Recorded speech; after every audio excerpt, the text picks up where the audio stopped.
they may be comparing that to themselves on their own journey, and they may question whether they feel like they've done enough, or whether they're doing good enough, or whether their transformation is as apparent or obvious as somebody else's might be. And that's very much what I mean by do not compare your journey to that of somebody else's.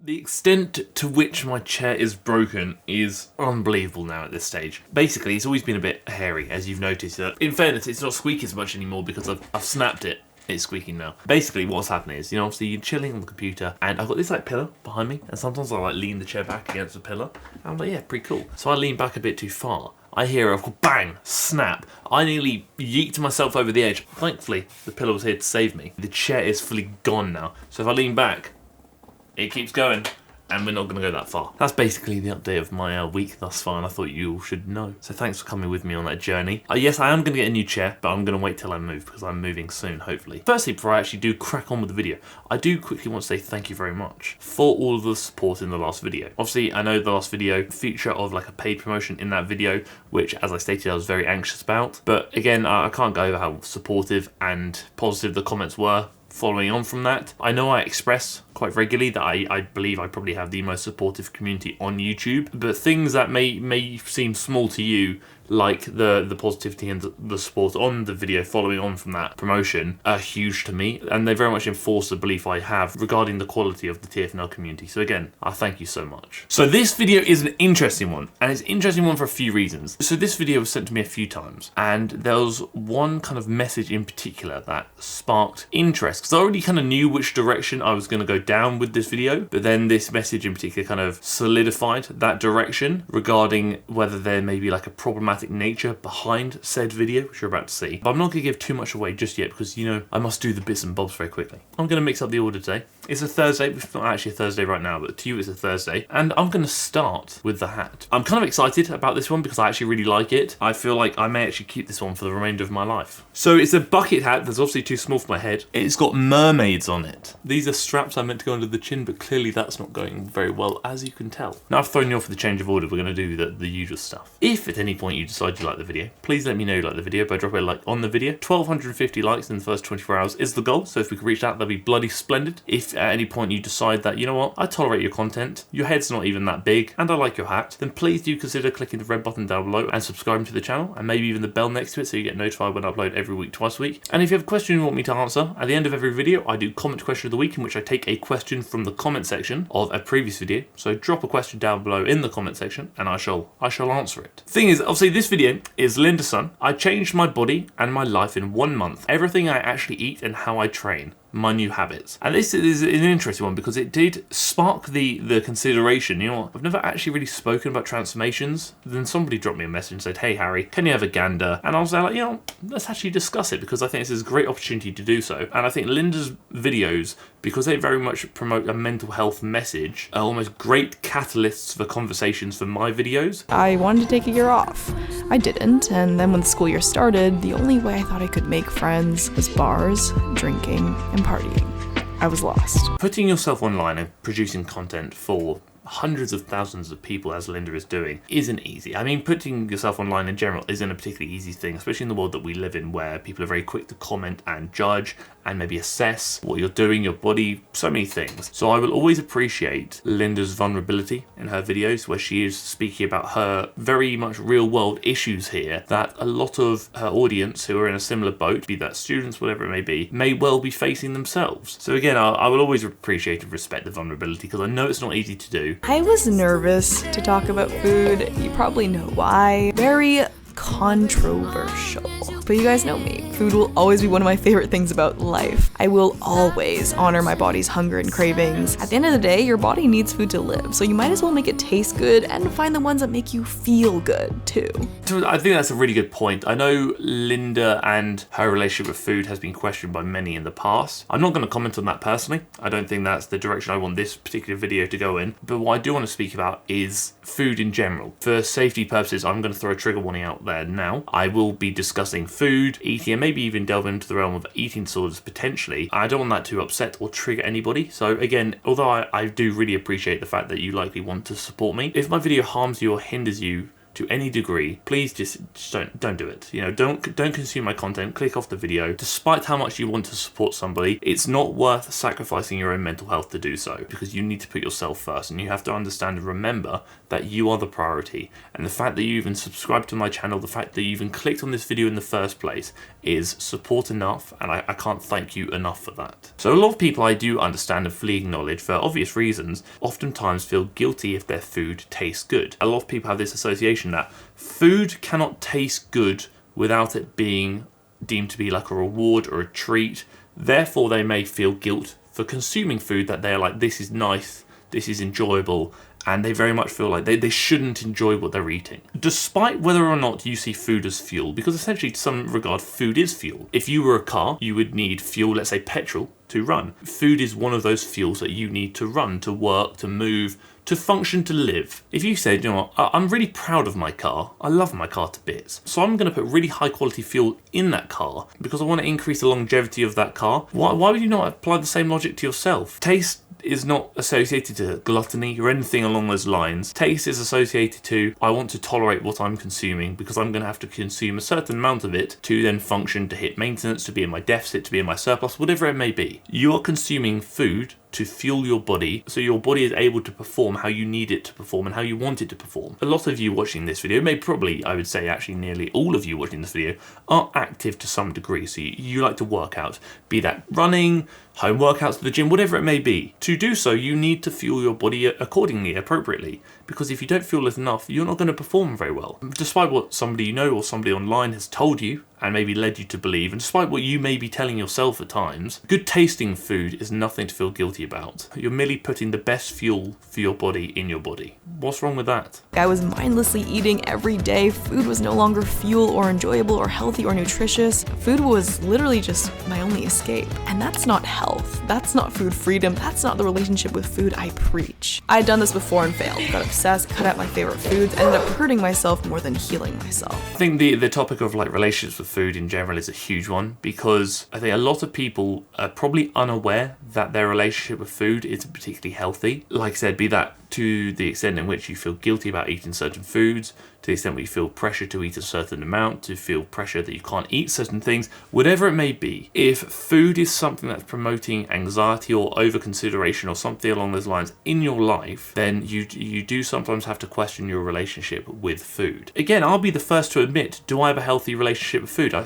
put my hands up now, I say no I don't. I come here, I talk about guilt, and I express things very much from like a theoretical standpoint, saying you shouldn't feel guilty if you do this, and never really delving much deeper than that. And I'm going to say now, no, I've never dealt with an eating disorder, although I will acknowledge that my eating is likely disordered. When I don't hit my calorie allowance, which is rare, but it does happen, I do feel tremendous guilt that I have failed myself. I feel like I have not eaten to meet my goals, and then because I have not hit that target, I'm not taking steps towards what I want to achieve. In fact, I may even be taking steps back, which I know logically isn't true, because it takes a lot more than one bad day to throw you off, of course. But internally, I think my anxiety convinces myself, and maybe to be honest, my insecurities convince myself that one bad day is going to send me back to the drawing board. And I get it's a hard hurdle to overcome. If your friend came to you and said, I had a bad day with food, and I feel like I've gone back to the start, and my last X amount of weeks has been wasted, what would you say to them?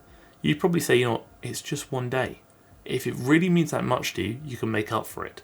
But even if you don't want to make up for it, you're not going to notice the difference, because it is just one day. Nobody's perfectly consistent. Life gets in the way, mental health gets in the way, work gets in the way, issues at home get in the way, and maybe just I'm not in the mood today gets in the way. Thinking that missing a day is going to throw you completely off course and away from your goals is very much like thinking a speed bump is the same as a mountain. I think sometimes we need to sit down and think, is food controlling my life more than it should? I focused on fueling for a happier me, which meant never saying no to peanut butter, pancakes, donuts, nights out, because I love them and I deserve them and they make me happy. But making sure that I prioritize the nutrients I need to function, being gentle and mindful while still not giving up on the little important yummy happinesses of life. I focused on fueling for a stronger me. Fitness to any regard, be that the eating side of things, be that the training side of things, whatever it may be, But the journey of fitness that we're all on is there to enhance your life, not hinder it. So if you feel that for some reason this journey is preventing you from living your life how you want to live it, i.e. you're limiting and maybe restricting certain foods because you deem them to be bad foods perhaps, and they maybe lead to mass amounts of guilt,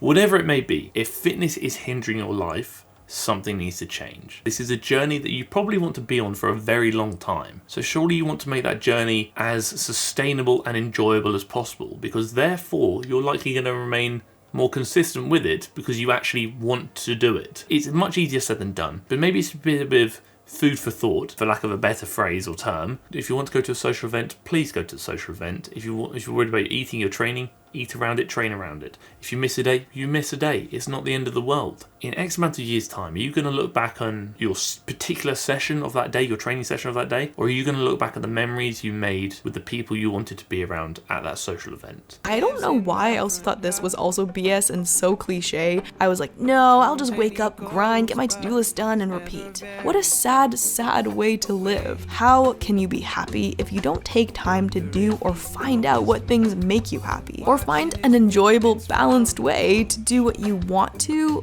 and also what you need to. The foundation to my entire happiness routine is sleep. Balance in life to any degree is important. You know, you've got to balance things because you want to do the things that you need to do. You've also got to do the things that you want to do. But you can't neglect sleep. Although many of you, I'm sure, live busy lives and sometimes you wish there were more hours in the day, if you do not sleep, you don't recover. If you don't recover, your performance is going to be negatively impacted. Not just in the realm of fitness, but also maybe at work, maybe at home, maybe with your friends, maybe whatever it may be. If you are overtired, under-recovered, you're going to struggle. It's going to make things a lot harder than they need to be. And I think many of you might be surprised at how much of a positive impact sleeping enough can have on your mental health as well. I'm not in a rush to change my life in a month. I'm not in a rush at all. This year taught me I didn't move backwards. I didn't run in circles. I did get a little lost, and I'm allowed to. I needed to, so I could re-find my way. In no way am I healed or living the perfect life now, and I don't really want to be. I'm not trying to go back to my old body and my old life and a happier me before. Linda very much speaks about her life, her transition, and her transformation, essentially, which is, again, very much the main topic of this video. A few people have stated that they felt like Linda's message was kind of contradicting, where she'll speak about something and then maybe contradict herself in a video a few videos later, and now she's speaking about, although she's not necessarily where she wants to be, she's not where she used to be, she's not gone backwards, she's not gone in circles, which is fantastic. It's great that she can acknowledge and appreciate her progress and how far she's come, which I do respect. But there's one kind of question in particular which I thought this would be a good catalyst for. It's kind of my thoughts on whether, like, transformations, not just Linda's for example, where she's speaking about her journey essentially, but them in general, whether I think they're problematic. So let's talk about it. When you look at transformation, I think the first kind of thought that comes to mind is like a before and after photo. That's very much the first transformation thing that you think of. When in reality, a transformation could look like 100 different things. I think a before and after photo is certainly a transformation, but also it doesn't just need to be physical. It can be mental,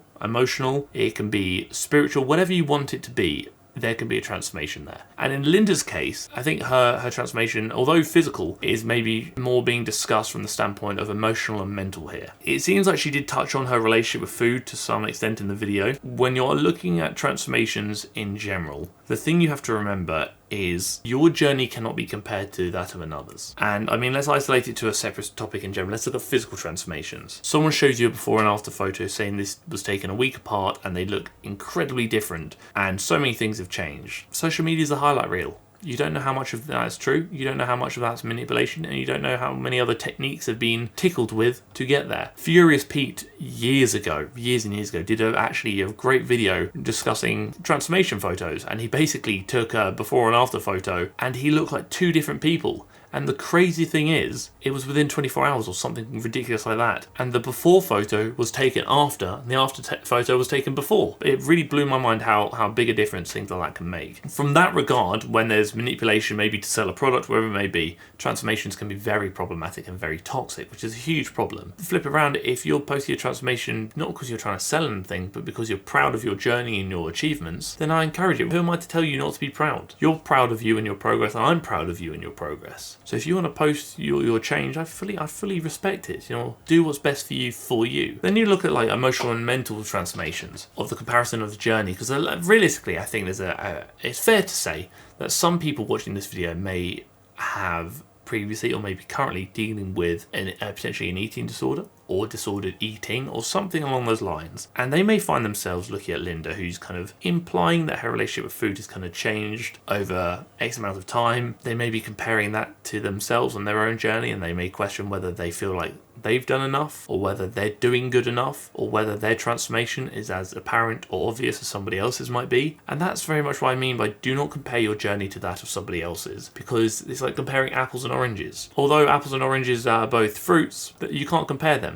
Although you're both humans, you can't compare them. There are so many other factors to consider, such as things occurring in life, things occurring at home, things occurring at school, whatever it may be. You have a lot going on, and just because you feel like you aren't making as much progress as somebody else doesn't mean you're not making enough progress. As I've said many times before, and I think it may even be on the bingo card. If it's not on the bingo card, I'm sure it'll be on the next one. Baby steps are still steps, but we don't always have to take baby steps. Sometimes we may take giant leaps, other times we may take no steps at all. Sometimes we may actually take steps backwards, but that's okay. Progress is never linear. There are ups and downs. It's a journey. There's no one straight direct path of I'm here, I'm going to get there. Sometimes you might have to take a diversion along the way. Sometimes there may be a road closed on your journey and you've got to figure something out to get around it. And sometimes that may add some time to your journey. Doesn't mean you're not going to get there eventually. Just means that something's popped up on the way, and that is part of life. The big thing to remember here when you look at just transformations and just comparisons in general, not just with Linda, with anybody you may see online or even in person, is that you are different people. You're dealing with different things, you're battling different demons, you're on different journeys entirely. And just because they may seem to be making great progress, first of all, we don't know if that's necessarily true, although we hope it is. We do hope they are making great progress.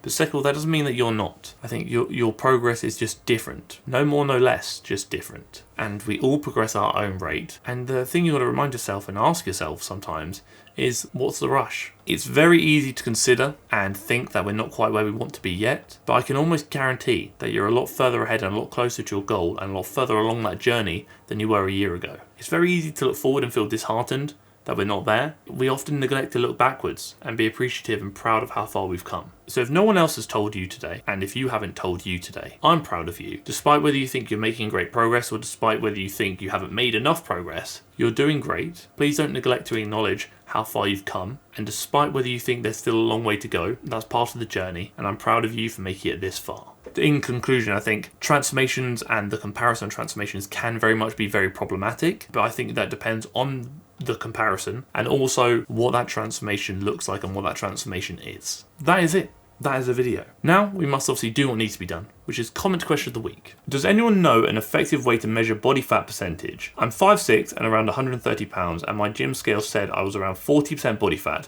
which I find really hard to believe since that would mean I fall into the obese category. The kind of obese category I think very much refers to like BMI and that kind of measurement of things, but ultimately a few things to consider is that realistically there is no foolproof way of really gauging an accurate measurement of body fat percentage. One would argue that maybe DEXA scans are the most reliable. That's not to say they aren't without flaws, and that's not to say that they're foolproof, because we know that they are very much not foolproof, and we know that for many reasons, and one of those reasons is even just Blogilates and her recent claims regarding how much muscle she's gained in 30 days. There are many factors to consider which can actually negatively impact the reliability of these scans and tests. So I wouldn't necessarily say that there's one maybe consumer available method that I'm aware of that I would ever deem to be really trustworthy. And the other question is, why does it matter? Seeing the percentage number, does it change anything? Does it make you feel better about yourself? Does it make you feel worse about yourself? If a scale tells you you're 15% body fat versus 50% body fat, you still look how you look, you still feel how you feel. Does the number change that? I know obviously there is a factor to consider such as health, for example. Do you need a body fat percentage number to tell you and determine whether you're healthy or not? Or can other things do that for you? So I understand the desire, I understand the curiosity perhaps, but like I said, you've got to ask yourself is why does it matter? And does it actually change anything? Don't allow a number to dictate your worth. Don't allow a number to tell you if you're healthy or not. Don't allow a number to essentially determine whether you're happy or not. Focus on what you're doing, focus on your journey, and focus on your destination. At the end of the day, if you're moving forward, that's a huge step in the right direction. And as long as you're happy and fitness is enhancing your life, not hindering it, another step in the right direction. If you like the video, like I said at the start of the video, 1250 likes on the video is the goal, so if we reach that in 24 hours, that'd be bloody stupendous. If you haven't already, please do consider clicking the red button down below and subscribing to the channel, maybe even the bell next to it, so you get notified when I upload every week, twice a week. If you too have a question you want me to answer at the end of the next video, drop it down below for comment question of the week and I shall do so. Thank you for tolerating me. Thank you for tolerating my bloody exquisite mermaid bucket hat made for kids, and thank you for tolerating the video.